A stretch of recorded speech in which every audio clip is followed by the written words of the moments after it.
먼저 근대 문물의 수용 의식주의 변화입니다. 의식주 먼저 옷이네요. 옷. 개화파를 중심으로 해서 서양 의복 차림이 등장했다. 대표적인 케이스 요 사진 한번 보실까요? 요 사진이요. 제가 이제 일부 학급에서는 요 사진을 봤었는데 오른쪽에 있는 분이 누구냐면 김옥균입니다. 김옥균. 어우 얼굴이 뭐 눈매가 굉장히 매섭게 보이시죠? 그다음에 약간 이제 그 왼쪽에 있는 분 있잖아요. 왼쪽에 있는 분. 어우 굉장히 핸섬하고요. 그다음에 굉장히 서양틱한 이분이 누구냐면 서광범입니다. 두 분은 둘 다 이제 갑신정변에 참여했던 급진 개화파 인물이었는데 요 서광범 김옥균은 이러고 있을 때 서광범은 양복에 그다음에 긴 장화에 그다음에 뭐예요 뭐 이렇게 우리가 이제 뭐 무슨 시계라고 그러죠? 회전시계인가? 회중시계를 차고 있고요. 그다음에 여기 위에를 보면 단발을 했는지 안 했는지 모르겠지만 전반적인 형식으로 봐서는 단발도 했을 것 같죠. 모자를 쓰고 있습니다. 우리나라 최초의 양복을 입었던 분이라고 알려져 있고요. 그다음에 요 오른쪽에 있는 분은 요 단발을 한 사진인데요. 단발한 사진으로 제가 이제 고종 황제를 올리려다가 이분은 누구냐면 민영환입니다. 민영환이라는 분인데 을사늑약을 체결한 이후에 체결이 되자 을사늑약까지 오게 된 것은 다 누구 책임이다. 내가 황제를 제대로 보필을 하지 못해서 오늘날 이렇게 국권이 침탈당했다. 그래서 자결로 순국하신 그분이십니다. 민영환. 요즘으로 따지면 대통령 비서실장이었는데요. 아무튼 자결하시기 전에 찍었던 단발 사진입니다. 역시 이제 근대 생활과 관련된 옷 모양이겠죠. 단발령 한번 봤고요. 그 다음에 양장. 여성들 같은 경우는 이제 어때요? 그 이전에 조선시대는 뭘 입었어요? 장옷이나 쓰개치마. 자, 여기 장옷입니다. 장옷이라고도 하기도 하고 뭐 쓰개치마이기도 한데 조금은 다른데 장옷은 이게 지금 이거 누구죠? 김해 맞나요? 누구죠 이게? 이영애구나. 이영애인데. 자, 아무튼 요렇게 보면 요는 쓰개치마입니다. 장옷은 한복 상인데요. 상인데 이렇게 얼굴을 덮는 형태로 썼던 옷.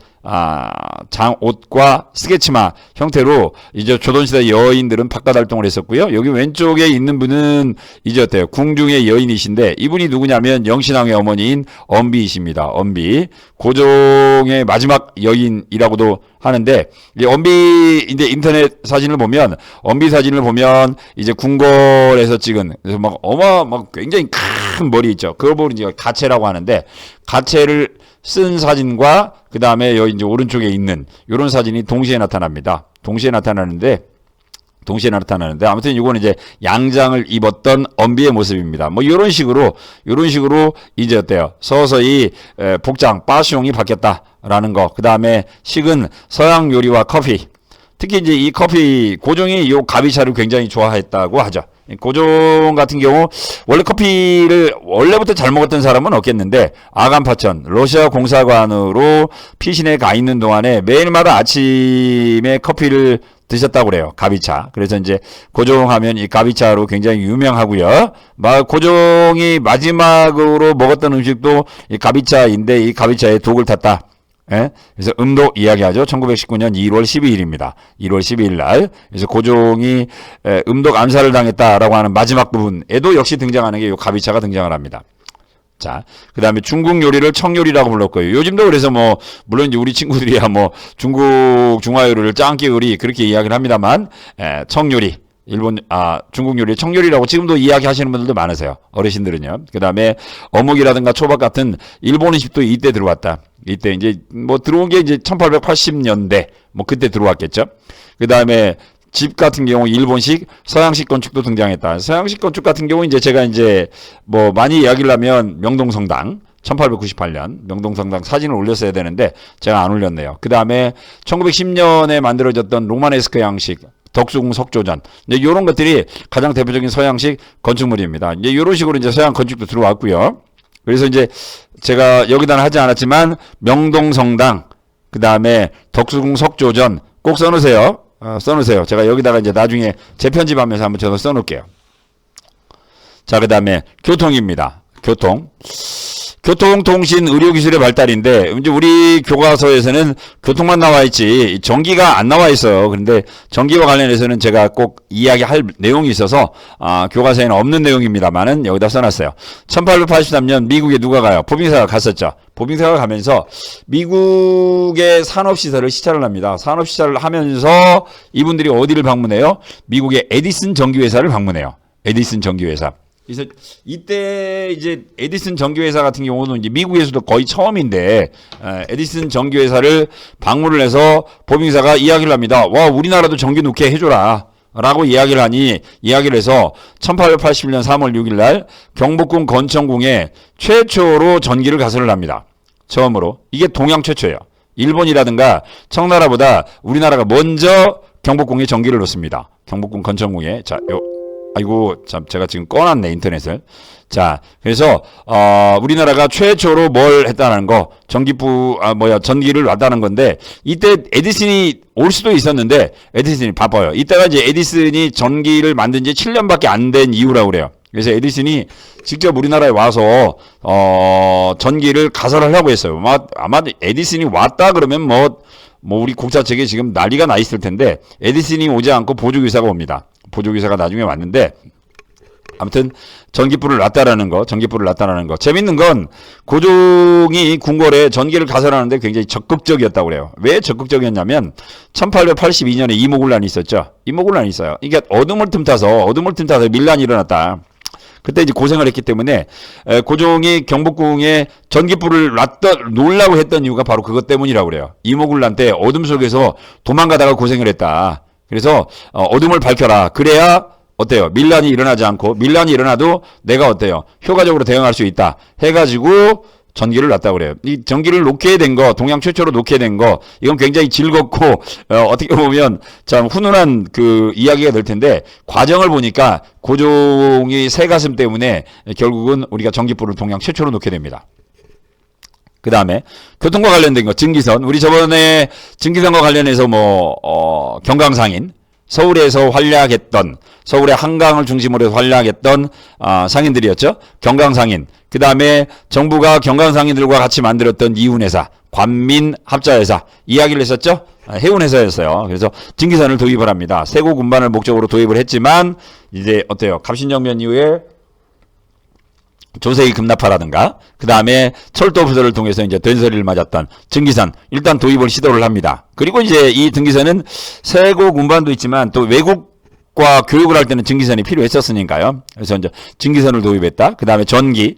아까 1881년에 건천궁이 처음으로 전기를 놨다라고 하지만 얘는 뭐예요? 얘는 그냥 경복궁에 가보면 연못이 두 개가 있어요. 하나는 경회로 있고요. 그 다음에 하나는 또 하나 향천궁인가 뒤쪽에 가면 또 하나 있는데 그때는 이제 전기를 하면서 경복궁에 있는 연못의 물을 이용했었고요. 소규모니까. 그 다음에 1898년에 한성전기회사를 만들어요.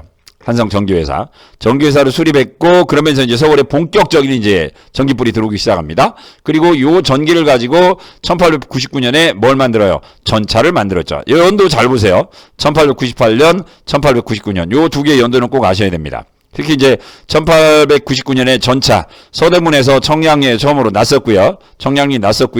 많은 사람들이 구경을 오죠. 구경을 왔는데 운행한 지 얼마 안 돼서 어린아이가 교통사고를 나서 사망한 일이 벌어져요. 그래서 군중들이 분노를 해가지고 전차를 때려 부셨다. 그런 것도 굉장히 유명한 일화죠. 1899년 대한제국 시기입니다. 대한제국 시기에. 그러니까 아까 말씀드렸잖아요. 이제 개항 이후의 사회 모습 이야기하면서 1899년이라는 연도를 알고 있으면 다음 중 대한제국의 생활 모습, 서대문에서 청량리로 전차를 타고 다녔다. 그럼 맞는 내용이 되겠죠. 그 다음에 1899년 경인선이라는 철도를 놨고요. 요거 부설권은 맨 처음에는 미국이 가져갔지만 완성을 한 건 누굽니까? 일본이었죠. 그 다음에 경부선, 서울 부산이죠. 1905년에 완성을 합니다. 일본 놈들. 자, 일본. 그 다음에 경의선. 이건 서울 의지잖아요. 요 부설권을 맨 처음에는 누가 가져갔어요? 프랑스가 가져갔어요. 그래서 이제 돈이 될 것 같으니까 가져갔는데 완성을 하지 못하죠. 완성을 하지 못하자 이걸 우리나라가 다시 가져옵니다. 우리나라가 가져와서 민족자본, 정부와 민족자본이 철도를 부설하려고 했는데 결국은 누구에게 뺏겨요? 뭐 어떻게 보면 노하우도 부족했고요, 자금도 부족했고, 그래서 결국은 일본에게 뺏기게 되고요. 그래서 일본이 1906년 완성을 하게 됩니다. 그러니까 경부선은 1905년, 그 다음에 경의선은 1906년. 언제예요? 러일 전쟁의 시기하고 조금 일치하죠. 그래서 러일 전쟁에서 승리를 거뒀던 일본이 이제 어때요? 경부선과 경의선을 이용해서 이제 대륙 침략을 노리게 되는 거죠. 자, 저번에도 한번 토지 약탈 과정에서 한번 이야기했었는데, 철도 건설 과정에서 일본은 철도 부지를 강제 수용을 합니다. 강제 수용을 합니다. 뭐 종점이 되는 곳이면 몰라도 중간 장시나 지방의 역세는 화물이 풍부하지도 않고 탑승객도 맞지 않은데 어째 20만 평이나 되는 넓은 땅을 갖다 써야 되느냐. 뭐 우리 저번에 한번 이야기했어요. 역전을 만들겠다고 해서 일본 아이들이 많은 땅을 수용을 합니다. 근데 재밌는 건 이때 일본이 땅을 직접 가져갔으면 모르는데, 직접 일본이 사갔으면 모르는데 이 땅은 정부가 사서 줘요. 정부가 사도 줬어요. 사도 줬고, 그 다음에 아까 이야기한 대로 철도 부지 좌우 10m씩 역시 또 가져갔고요. 근데 그러면서 굉장히 많은 토지 약탈이 이때 이루어졌다. 요걸 이제 비판한 신문이 황성신문이네요. 황성신문도 역시 1898년에 만들어집니다. 1898년에 만들어졌고요. 그 다음에 뭘로 유명해요? 을사늑약대. 뭘로 유명해요? 시리아 방송대국. 그러니까 뭐 대한제국 시기에는 대체로 이제 황성순보가 있었다라고 보시면 되겠죠. 자, 그러자 민중들이 여기에 강한 저항을 하는 등 많은 문제점을 낳기도 했다. 그리고 이제 이 철도를 부설할 때 선로를 깐다든가 아니면 어때요? 터널을 뭐 굴착한다든가 이럴 때 우리 조선인들 강제 노동에 많은 동원을 했고요. 특히 이제 의병 항쟁이라든가 했던 사람들도 역시 이제 이때 강제 노역에 많이 동원이 됩니다. 강제 노역에 많이 동원이 됐기 때문에 민중들이 불만이 굉장히 많이 샀던, 그래서 우리 의병들이라든가 민중들은 철도를 부수기도 했던, 철도를 파괴하는 그런 공작을 전개하기도 했던 그런 내용도 있고요. 여기까지는 이제 부정적인 거고요. 긍정적인 건 뭐냐? 철도. 근대적인 시간관념 형성에 기여를 했다. 근대적인 시간관념. 우리 양반들 같은 경우 아무리 바빠도 어때요? 팔자걸음으로 하고 갔는데 기차가 출발해서 가버린 거예요. 그러면서 기차는 어떻게 보면 정시 도착, 정시 출발, 얘를 원칙으로 했기 때문에 조선인들이 이제 어때요? 철도를 이용하면서 근대적인 시간 개념이 이제 본격적으로 생기기 시작했다라고도 이야기를 합니다. 여기 보니까 알렌 이야기를 하고 있네요. 알렌. 그 다음에 통신입니다. 통신, 우편, 우전총국. 갑신정변 때 맨 처음에 시도를 했었죠. 갑신정변 때 시도를 했지만, 이때 이제 갑신정변이 실패하면서 폐지가 됐고요. 그 다음에 을미개혁 때 다시 시작이 됐었죠. 을미개혁 때, 우체국. 그래서 우체국 하면 을미개혁 이야기를 하기도 합니다. 그 다음에 전신, 따다따따따따따따, 요거죠? 전신. 1884년 일본이 갑신정변 때 나가사키와 일본 사기에 부설을 했고요. 갑신정변 이후에. 이제 이모군란 갑신정변 때 두 번 도망갔잖아요. 그러면서, 일본하고 급한 연락을 취할 방법을 찾기 시작하면서 전신을 부설했고요. 1885년에 인천, 서울, 우주. 이건 이제 청나라가 부설을 하죠. 자국과 연결하기 위해서. 그러면서 어떻게 보면 전신은 그러니까 제국주의 국가들의 침략 수단으로 우리나라에 먼저 놓여진 거고요. 전화. 1898년 2월에 이제 경원궁에 처음으로 이제 전화가 가설이 된 걸로 나타나고요.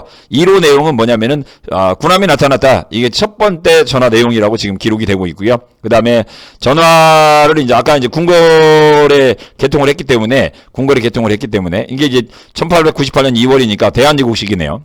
대한제국 경원궁 덕후궁인데 요걸 이제 맨 처음에 고종이 어때요? 대한제국을 선포하면서 거주했던 공간이 경원궁 덕수궁이라고 그랬잖아요. 그러니까 이제 덕수궁에 전화가 처음으로 가설됐고, 그 다음에 이제 왕이 전화를 하잖아요. 그러면 이제 전화 교환수가 이제 어때요? 뭐 대신들에게 전화를 연결하면 큰 절을 4번 했다고 그래요. 왜 그러냐면 전화기 자체가 이제 뭘 상징했기 때문에, 왕을 상징했기 때문에. 그래서 누구세요? 그러면 나 고종 왕제다. 그러면 폐하 황허공합니다 하고 전화기 놓고 큰절 4번 하고 전화통화를 계속했다라는 그 우스운 에피소드도 있고요. 그 다음에 한성과 인천 사이에 1902년에 전화가 개통되었다. 이게 대개 이제 아까도 슬쩍 말씀드렸습니다만은 근대 문물 수용이 본격적으로 이루어진 건 대개 다 언제 때예요? 대한제국 때예요. 대한제국 때. 신문도 대한제국 때. 그 다음에 은행 설립도 대개 언제 이후에 대한제국 때. 뭐 아까 뭐 1896년, 97년 이기 때문에 대한제국 시기에는 대체로 이제 은행이 뭐 가설되어 있었다라고 보시면 대강은 맞죠. 그 다음에 의료입니다. 의료, 개신교 의료 상기사를 통해 서양 의학이 도입됐는데, 뭐, 이것도 이제 제가 몇 번 말씀드렸어요. 갑신정변 때. 요 잘못 썼다. 1850원이 아니라 1885년이죠. 85년. 갑신정변이 1884년이니까, 이때 알렌이 누구를 살렸다고 그랬어요? 알렌이 민영익을 살렸죠. 그 대가로 이제 민비로부터 백지수표를 받았고, 그러면서 알렌이 두 가지를 냈다. 하나는 기독교 미션 스쿨을 만들었고요. 그 다음에 또 하나는 뭐예요? 병원을 설립했는데, 이 병원이 최초의 병원이 광해원이고요. 광해원 일주일 있다가 이름을 뭘로 바꿔요? 제중원으로 바뀝니다. 제중원으로 바꿨었고요. 요 제중원이 나중에는 이제 어때요? 세브란스 병원으로 바뀌면서 오늘날 이제 연세대하고 하나로 합쳐지게 되는 거죠. 그래서 이제 요 광해원은 제중원은 세브란스 병원 지금도 뒷마당에 있는데 좀 슬픈 이야기 가운데 하나는 뭐냐면은 요 광해원이 우리 갑신정변을 일으켰던 급진개화파 인물 가운데 하나가 홍영식이라는 인물이 있어요. 굉장히 잘생겼는데 이 홍영식은 갑신정변 때 청나라 군대에게 죽음을 당했는데 요 광해원이 바로 요 홍영식의 집입니다. 홍영식의 집. 역적의 집이다 해가지고 이걸 국가가 몰수를 냈고요. 요걸 알렌에게 줍니다. 그러니까 이제 우리나라 최초의 병원은 이 홍영식의 얼이 정신이 어느 정도 좀 스며들어 있다. 그렇게 좀 생각을 하시면 갑신정변하고 좀 더 쉽게 연결을 할 수 있겠고요. 그 다음에 뭐 관리의학교, 국립광재원이라든가 그 다음에 적십자병원 요런 것들도 이제 만들어졌는데 아까 이야기한 대로 대개는 다 언제 이후에요? 대한제국 시기다라고 보시면 되겠죠. 자, 서울에서 운행된 전차 1899년. 아우 꼭 여기 이런 친구가 있어요. 그 다음에 전화교환소 아까 말씀드렸죠. 그 다음에 이제 민권 의식의 성장. 근대 의식의 확대인데요. 근대 의식의 확대인데 아까 이야기한 대로 교육까지는 이번 시간에 함께 같이 볼 수 있도록 하겠습니다. 자, 가보개혁으로 신분제, 그 다음에 고문, 연자대가 폐지됐다. 우리 뭐 1차 가보개혁의 내용. 동학농민운동군들의 주장을 받아들여서 사회적인 개혁이 이루어졌다라고 이야기를 했죠. 그래서 법적으로는 폐지가 됐지만 아직까지는 뭐 신분 차별이라든가 이런 그 의식이 그대로 남아 있었는데 요게 이제 어느 정도 법적으로는 폐지됐고 우리 심적으로 사회적으로 이제 어때요? 신분제가 폐지가 되는데 큰 공헌을 했던 건 뭐냐? 독립협회다. 독립협회 때 무슨 운동이 전개됐다? 자유 빈곤 운동이 전개됐다. 이 독립협회의 운동 세 가지라고 그랬죠. 세 가지. 뭐예요? 자주, 국권, 자유, 민권, 자강, 개혁. 요 세 가지인데 이제 중간에 이루어졌던 게 맨 처음에는 이제 자주국권 운동. 그래서 러시아의 뭐 저령도 조차 요구, 그 다음에 러시아의 뭐 군사 고문단, 그 다음에 한러은행 설치 이런 것들을 다 좌절을 시켰죠. 3월달에. 그 다음에 이제 3월달에 자주 국권 운동을 전개한 다음에 뭐 5월, 6월에 이제 독립협회가 본격적으로 전개한 게 뭐냐면은 요 자유 민권 운동이었어요. 신체의 자유. 함부로 우리를 체포하지 마라. 그 다음에 중천 설립 운동. 전개를 했었고요. 그 결과 이제 1898년 10월 27일 날 뭐가 열렸어요? 관민공동회가 열렸었다라고 이야기를 했고요. 이때 관민공동회의 사회를 본 사람이 누구냐면 백정 출신이었던 박성춘이었다. 박성춘이라는 사람인데 백정이 사회를 볼 정도로 독립협회에서는 이제 어때요? 민권 의식이 그만큼 크게 어때요? 향상되었다라고 이야기를 하는 거고요. 그 다음에 여학교가 설립됐고요. 아까 이 여학교가 설립되는데 굉장히 큰 공헌을 했던 사람. 우리가 이제 교육하면 되게 이제 민족학교 그러면 고려대, 그 다음에 연세대는 이제 아까 이제 기독교계통학교죠. 이제 여학교로 따지면 기독교계통학교로 이제 이화학교 이야기를 했잖아요. 그 다음에 민족여학교로 따지면 이제 숙명학교가 있어요. 숙명학교. 이 숙명여대 같은 경우 아까 봤던 양장 입었던 분이 있죠. 고종하고 가비차 드셨다는 분. 엄비가 만든 학교입니다. 엄비가 이제는 이제 숙명여학교도 만들고요. 그 다음에 아까 이야기한 대로 미션스쿨은 이화학교도 만들고요. 그래서 여학교가 만들어지고 그 다음에 여성들의 사회 진출의 증가로 여권의식이 크게 성장을 합니다. 여권의식이 크게 성장을 했고요. 그 다음에 여성들이 새로운 업종으로의 진출도 활발하게 증가했으며 그 다음에 요 국제보상운동 우리 저번 시간에 이야기했죠. 국권 수호 운동으로 대구 지방에서 일어났던 국채 1,300만 원을 갚자. 이 국채 부상 운동 같은 경우도 남자들은 금주 금연이었지만 여자들 같은 경우 어때요? 반지라든가 그다음에 비녀를 팔아서 나라비를 갚는데 1조를 냈다. 그만큼 이제 여성들이 공개적인 활동에까지 적극적으로 참여할 정도로 여권 의식이 크게 신장이 됐다. 여권 의식이 크게 신장이 되었고요. 그다음에 제국신문 같은 경우 주로 이제 여성들이 많이 보는 신문들이었어요. 여성들이 전문적으로 보는 신문이었던 제국신문이 등장할 정도로 이제 우리 여성들의 그런 여권 또한 크게 신장이 되었다라고 이야기를 하는 거고요. 그 다음에 교육기관입니다. 교육기관. 근대문물 수용에 따라서 서양식 교육기관이 필요하게 됐다. 서양식 교육기관이 필요하게 됐다. 물론 고종은 1894년 1차 갑오개혁에서 뭘 폐지했다. 과거제 폐지했다. 그 다음에 2차 개혁이었던 1895년 1월 그래서 우리는 이런 식으로 근대교육을 할 거야. 교육 입국조서를 발표를 한 게 1895년 1월이지만 과거제를 폐지하고 그 다음에 교육 입국조서를 발표하기 이전에 이미 근대적인 근대교육기관들이 설립이 됩니다. 우리나라 최초의 근대교육기관 1883년 원산학사입니다. 함경도의 덕원 원산 주민들이 만들었던 최초의 근대교육기관이고 여기는 사립학교입니다. 사립학교. 그 다음에 1883년 영어 교육기관으로서 동문학. 이건 약간은 좀 학원 개념이죠. 학원 개념이었고요. 1886년 유경공원. 얘는 이제 우리나라 최초의 근대식 공립학교입니다. 아까 원산학사는 사립학교고요. 사립학교고요. 그 다음에 유경공원은 공립학교죠. 역시 보빙사입니다. 우리 아까 이제 보빙사가 미국 가서 에디슨 전기회사 방문함으로써 우리나라가 동양 최초로 전기불을 놓게 됐다라고 말씀드렸고, 이 보빙사가 역시 미국에 갔을 때 근대교육이 필요하니 우리 선생님들을 보내주세요. 선생님을 보내주세요. 라고 보빙사가 요청을 합니다. 그래서 이제 미국에서 이제 이걸 받아들이면서 강사 3명이 와요. 헐버트, 딜모어, 그 다음에 벙커. 이제 이 가운데서 이제 가장 유명하신 분 가운데 한 명이 이제 이 헐버트인데요. 헐버트. 한국보다 한국을 더 사랑한 사람으로 유명해요. 헐버트라는 사람. 그래서 헐버트가 이제 3명이 와가지고 상류층 자제 35명과 그 다음에 젊은 관리 35명을 대상으로 영어라든가 수학이라든가 지리학과 같은 근대 학문을 교육을 시킵니다. 근데 유경공원은 3년 있다가 문 닫아요. 왜 문 닫았냐면 젊은 층들이 와가지고 공부를 하는데 영어 공부를 하는데 이제 요즘도 마찬가지죠. 영어 공부를 하는데 과거 시험에 영어를 안 봐요. 수학 공부를 했는데 역시 과거 시험에 수학이 안 나오고 지리학이 안 나오는 거예요. 이게 공부를 하면서 어때요?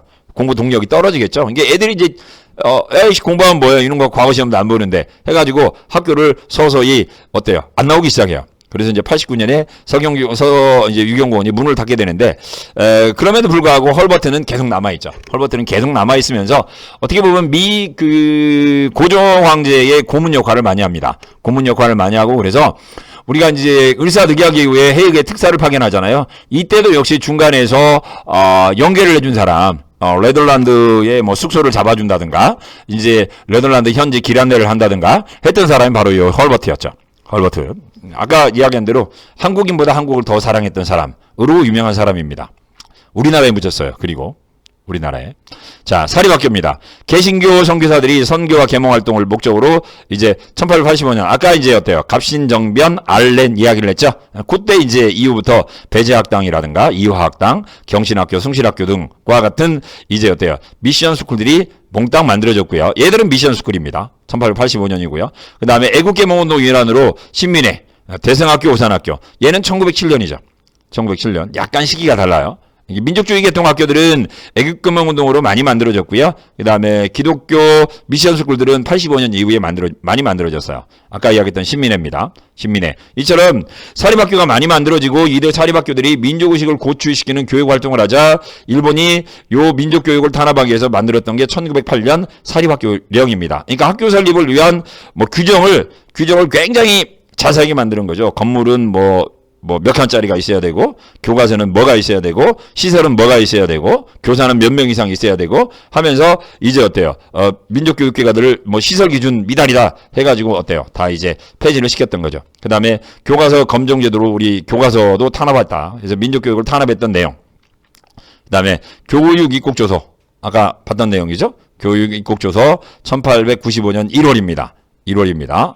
1월 교육 입국조서를 발표했어요. 1차 개혁 때 과거제를 폐지했고요. 그러면서 한성사범학교, 소학교는 을미개혁때예요. 꼭 기억하세요. 그 다음에 외국어학교. 이때는 얘는 이제 1895년에 만들어지고요. 사범학교하고 외국어학교는 95년.